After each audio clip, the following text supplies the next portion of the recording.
Hi everyone! Have you ever accidentally deleted a video from your iPhone? And you thought it was gone forever? Don't worry.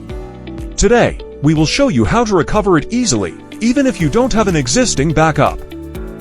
Now, I just permanently deleted a recording from my iPhone. To recover this video from iPhone, simply launch Syncios iOS Data Recovery. Connect your iPhone to PC via a USB cable. Next, choose your delete data type and click the Start Scanning button to let Syncios scan them.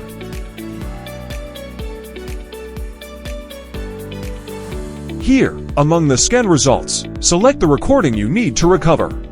You can either choose to recover it to PC or recover it to your iPhone.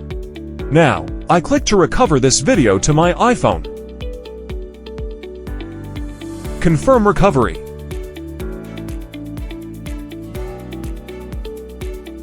A few seconds later, the recovery is successful. Open my iPhone. See, it's back in my Photos app.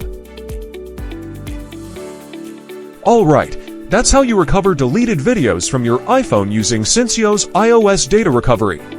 I hope it helps save you from a nasty data loss. Download to have a free trial now. Thanks for watching.